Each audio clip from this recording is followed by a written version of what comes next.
Hey guys, thanks so much for coming to my channel. Today I'm going to be talking about the most insane presidential forecast that I have seen for this election cycle. It has Donald Trump at a 91% chance of winning, but before I really dig into that, please make sure to like, comment, and most of all subscribe. I am so close to 100 subscribers and I'd love to get there pretty soon, so if you like, please go and subscribe to my channel. It'd really mean a lot. So let me dive right into it. So if we look at this map right now, obviously Joe Biden is winning in this map. So this is what polling looks like right now if you just had the election today based on the polls and the polls were 100% accurate. This would be the results of the 2020 election. Now this forecast is definitely the most conservative forecast that I've seen for 2020.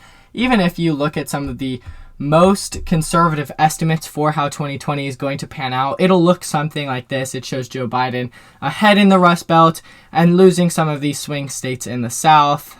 Even more conservative estimates I've seen have showed him losing Wisconsin or New Hampshire, but for the most part, most places have him outright winning. Now this model shows him at a whopping 362 electoral votes. And so I will go ahead and show you guys what that looks like right here. So it is pretty astounding.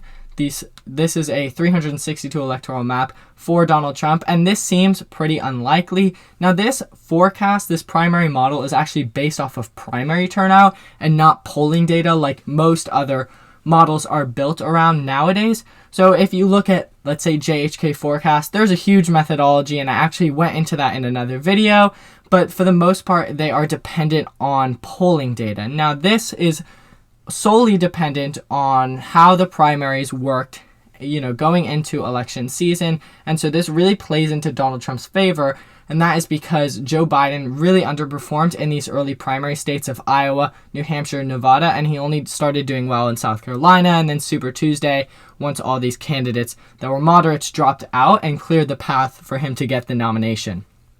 So the question that we've all been dying to hear answered is this even accurate? Could this be a reality for 2020? And personally, I don't think so. So this model has predicted, if you apply it to the last 27 elections, it has predicted correctly 25 of the last 27 elections.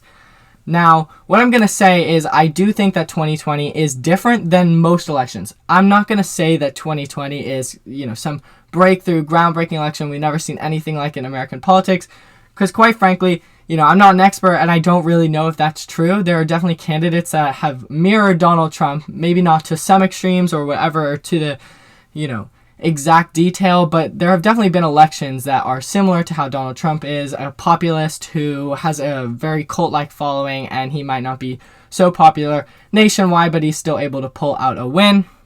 We've certainly seen people win without winning the popular vote.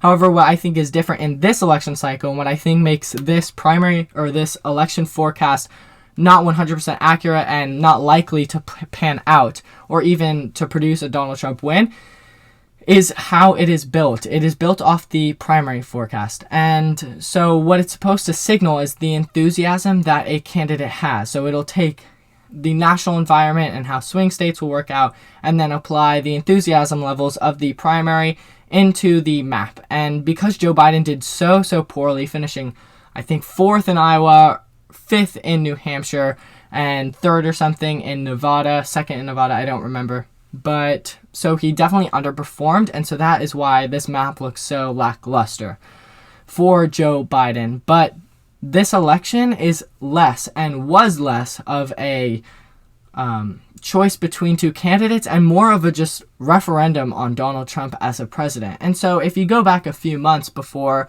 coronavirus happened and before the death of George Floyd, I definitely think this was more likely. This could have been an argument to be made.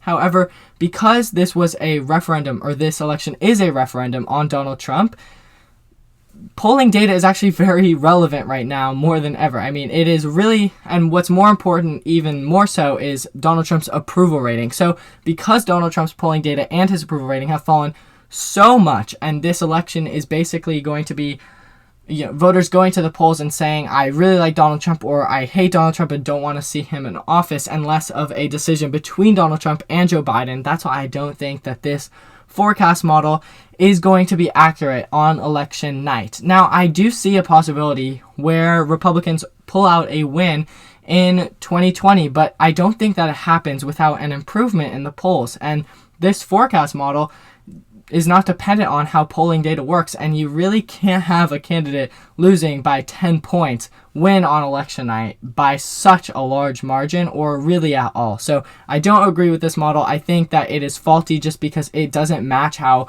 our political environment is working right now at the national level. So that's just my thoughts on this. I'd love to hear yours in the comments. Thank you guys so much for watching. Please remember to like and subscribe and get me to 100. It would mean a lot. Thanks so much. Bye.